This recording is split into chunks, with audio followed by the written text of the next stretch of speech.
Hello, all of my crafty friends. Thank you so much for joining me on my channel today. Welcome all of you to my channel, Pretty Pink Craft Room. Thank you everyone for joining me for another crafty session, and all of you who joined me for my last video and left comments and feedback. I am so thankful to all of you for taking the time to like and comment and even subscribe to my channel. So great appreciation from me to you, to all of you out there, and thank you again for joining me for another crafting video. So for today we have a project that's similar to the projects that we were previously making on my channel. These are cardstock mini albums, another cardstock mini album, but I added a little something that I wanted to share with you today, so we'll go over that together.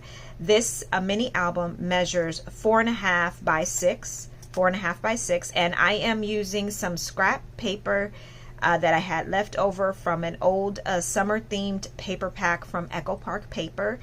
It was something that they had out years ago, and I still had it in my paper stash, so I wanted to go ahead and use it for this project. So this is of course the front. It says Hello Summer, and then when you open it, there is a pocket here with a large tag. And then you have this page that pulls out like so, and it has room for the photos here as well as here. This is a tuck spot with a journal card. You can put a photo there or write on the journal card, or use the journal card as a photo mat. And then when you open it the other direction, this is how it looks this way. There is a journal card here for notes. Then this is a tuck spot with a pull tab on a little journal card, and this is a photo mat that says summer. And so then you can fold this back and it creates this page that you flip over. Again, that was the page with summer on it. This to the right is a pocket with a file folder that can be used, you know, for journaling or for photos. And then it just fits into this pocket here. Then this is a pocket, a double pocket here that I added 2 tags. And this page opens up.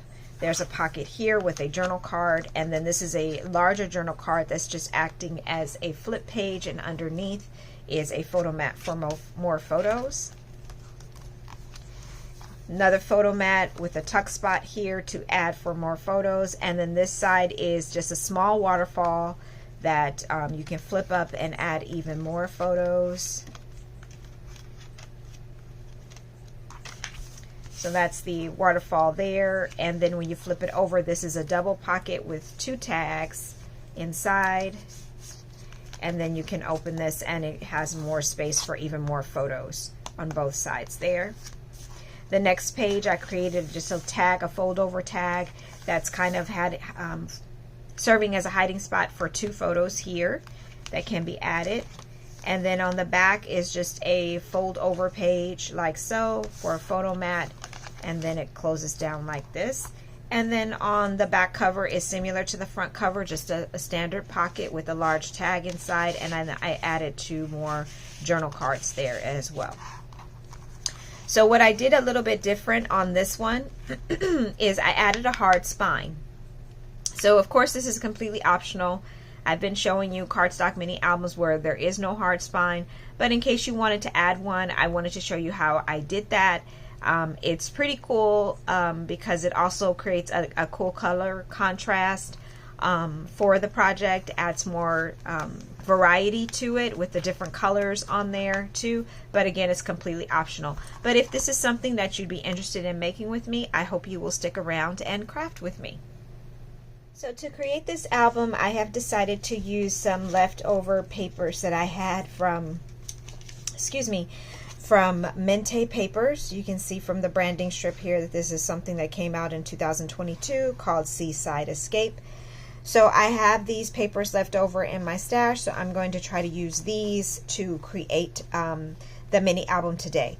So for my base, I have cut and I did some pre-cutting. Of course, as you guys know, I tried to make these videos as streamlined and efficient as possible, so I went ahead and did some pre-cutting. This is my base, and the base measures 7 by 11. And what I have done is I have scored this at 1/2 inch on all 4 sides. half an inch, half an inch, half an inch. And then for the spine, I've scored at 5 and 6. So again, this is 11 by 7, scored at a half an inch on all 4 sides. And then for the spine, I scored again at 5 and 6. So I'm just going to go ahead and miter my edges and create that little triangle in the spine like we did for the previous video. Like I said, this is kind of very similar to what we have previously done. So it might even go very quickly for you as well. So, and you may remember that in the previous video I showed you that there is a lot of variety to this particular design that you can make for yourself. Things you can do personally to change it up to fit your personal style or what you would like to see. So again, this is just one of those options for you too. So right now I'm just cutting out these little triangles on the spine so that the spine can lay more evenly.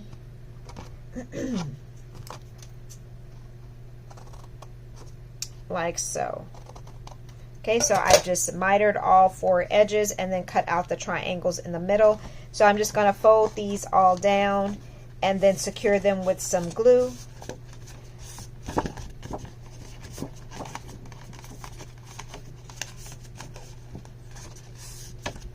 So I just want to show you real quickly how I fold them all down, and it creates this little design here, and you can see how it's creating your base for you. So I'm going to crease these edges, add some glue, and then I'll come back and show you what we will do for the pages. This is how my base looks. This is the cover, the spine, and the back after I folded over those pages, and then of course this is how the inside looks once again. So now that I have completed the base, I can move on to my pages. And so to do that, there are 4 inserts into the mini album. I'm just going to put that to the side. So for page 1, I have a sheet that measures 6 by 12, 6 by 12 or 12 by 6. And I scored at 1/4 of an inch, 4 3/4, and then 9. 1/4 of an inch, 4 3/4, and then 9. And all I'm going to do is, this is going to be my hinging system here, so I'm going to fold that under. And I'm going to do the accordion fold like we did in the previous video and create this look. So it looks just like this when you fold it, and then it creates a page looking like so. So this will be my page 1. For page 2, I'm going to do the exact same thing. I'm going to take a 6 by a 12 and score at 1/4 of an inch, 4 3/4, and then 9, and do the same thing. Fold that under, and then do the accordion fold, and then my page will look like this. So this will be my page 2, my page 1, and then my page 2. For my page 3, I'm going to do the exact same thing again, and take a sheet that is 6 by 12. Let me move these out of the way. 6 by 12, score at 1/4 of an inch, 4 3/4, and then 9. 1/4 of an inch, 4 3/4, and 9. And then I'm folding again under, then over, and then back over again to create that look like so. We will of course do different things with these pages to make them look a little bit different from one another, but that is how the first 3 pages look. And we'll crease those down as well before we add them to our base. And then our last sheet measures 4 3/4 by 6. So 4 3/4 by 6, and all I did was score that at 1/4 of an inch, and that just is going to actually fold forward. So this is the only hinge that folds towards you. The other 3 were folded under. I just want to make sure I get this straight on here. Okay, so let's go ahead and crease all of these down, and then we can add them to our mini album. After creasing and burnishing all of my edges, making sure everything is super flat, I'm ready to add these on to my base here. And so what I do is this 1/4 inch flap is what we will be affixing to the base of our project. And I come over, this is my score line, that starts my spine. So I come over about 1/8 of an inch from that score line, and then I add my first page there. So I'm going to go ahead and add the glue to this 1/4 inch flap. I just eyeball it. I don't actually measure it. And sometimes eyeballing it works well for me, sometimes it doesn't, but I give it a try. So I've come over about 1/8 of an inch. If I fold it up, you can see that it's very close to the spine, the crease of the spine, but it's over just about 1/8 of an inch. And then I want to make sure that all the page is lined up top and bottom with the base of the album as well. And that looks about right, so I can go ahead and crease this down. Actually, it looks maybe a little bit off. Let me see if I can adjust this just slightly. Okay. I think that's good. Okay. Then when you fold it over, we're just going to continue doing the same thing we did in our previous album, where I'm going to take my second page that I've already folded and burnished down, and take that 1/4 inch flap and line it up right next to the previous page, just like we did in the previous album that we did, except it was a little bit larger, but we're using the same type of hinging system. So again, I'm just lining it up right next to the edge of that spine, or to the edge of the flap of the previous page, making sure everything is lined up evenly, both by the front as well as by the back. And again, we have another page like so. Then for the third page, I'm going to do the same thing. Add that glue.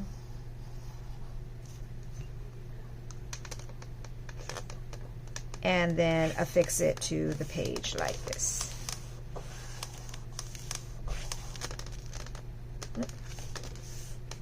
It moved a little bit. Let me just make sure that everything is lined up the way it should be.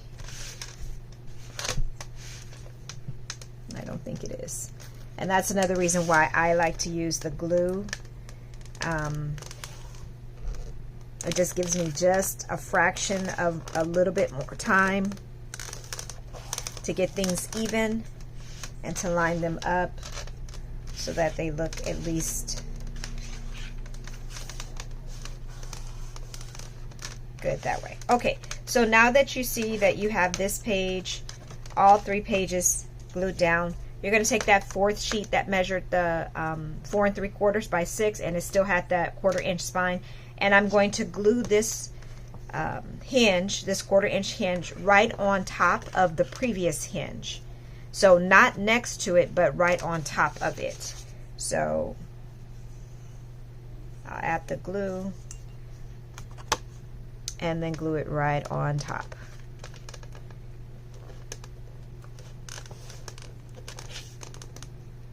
And then I'm just lining it up, making sure everything is even. Everything looks straight. And there we go. Okay. Wonderful, wonderful. And I'm just going to the back and making sure that looks straight as well. Okay, perfect. All right, so now that we have our pages in, this is how it would look from the top and from the bottom. And this is how it looks with our pages. 1, 2, 3, and 4. And now it's ready for decorating. So what we're going to work on now is I'm going to go ahead and create the spine for you so that you can see how to do that. And then I will do some decorating to it as well. As you guys know, we need to decorate these to make them even more pretty. So let's work on the spine now.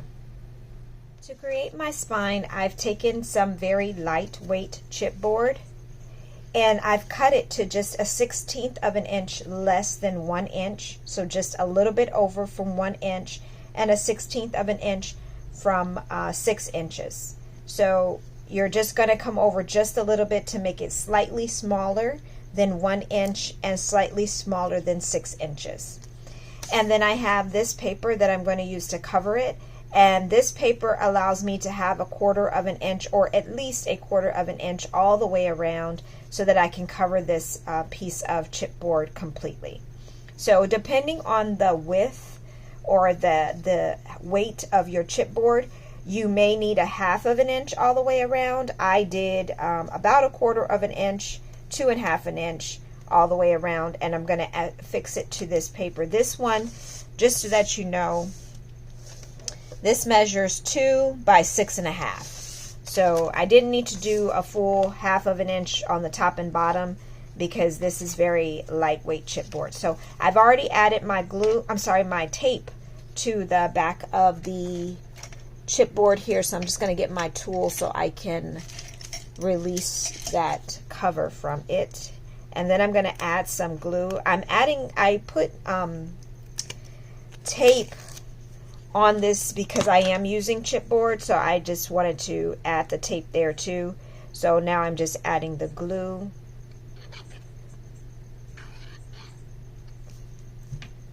And then I'm just gonna, let me just line this up. And I'm just gonna give myself at least 1/4 of an inch top and bottom, and then I have 1/2 of an inch on the sides as well, and I'm just going to try to make this as even as possible.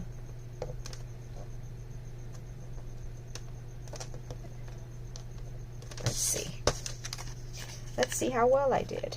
I think I did pretty good. Okay, so that is affixed there, and I'm going to go ahead and score the sides of this paper so that it can lay a little bit or crease a little bit better. I'm going to move my scoreboard out of the way so that you can completely see what I'm doing here.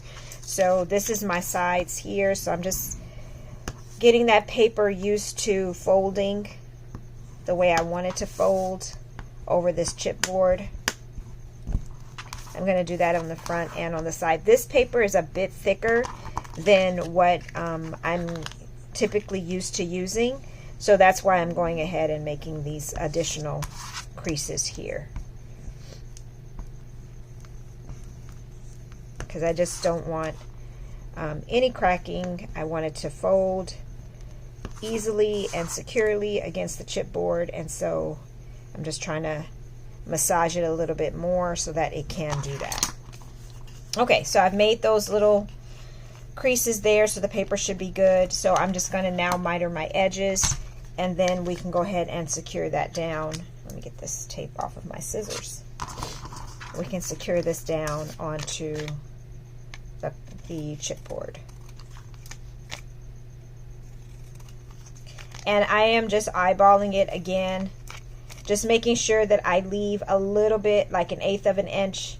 Hopefully you can see that, 1/8 of an inch between the edge of the chipboard and the paper here, so that it can fully cover it. Again, there are tools that you can use that will help you be more precise in that cutting, but because this is such a small piece of paper or a small piece of chipboard, I figured I would be good at eyeballing it. Sometimes that does not work out, of course, but hopefully in this instance it will. We hope so. Okay, so I'm going to go ahead and just crease these down. And if it doesn't, then of course I can show you a way where we can kind of cover it up and make sure that it is good. So hopefully that's fine. Okay, so now I'm just going to add glue onto these edges here, the top and the bottom. Secure those down first. They're just the smaller pieces, so I want to secure them down first, give them an opportunity to adhere down with the glue. Give that a few seconds. And then on this section here, I'm just using my nail to kind of push it in a little bit so that it can completely cover that chipboard, and then when it folds over, it will create that look that covers the entire edge of the chipboard. And I'm just going to do the same thing here. I'm just creasing it down just a little bit so that it again can create that full edge that covers the entire portion of the chipboard like so. So let me go ahead and add glue.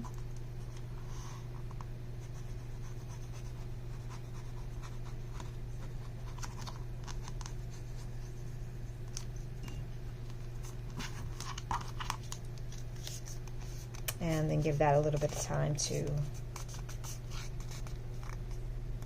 crease down. And then do the same on this side.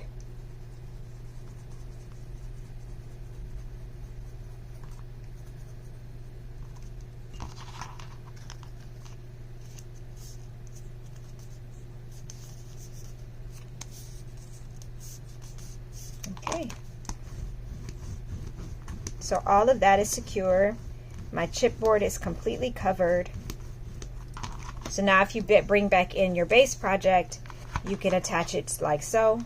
And now it just creates an additional contrast of paper and design, and it fits right onto your spine like that. So I'm just going to add my glue and affix that to the spine.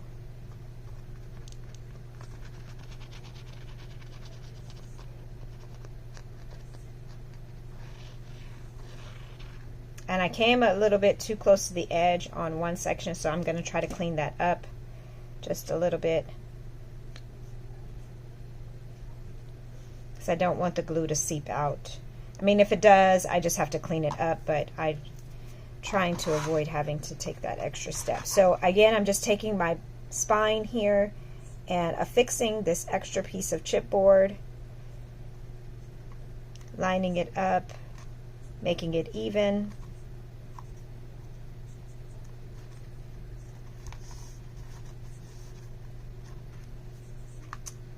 And there you are.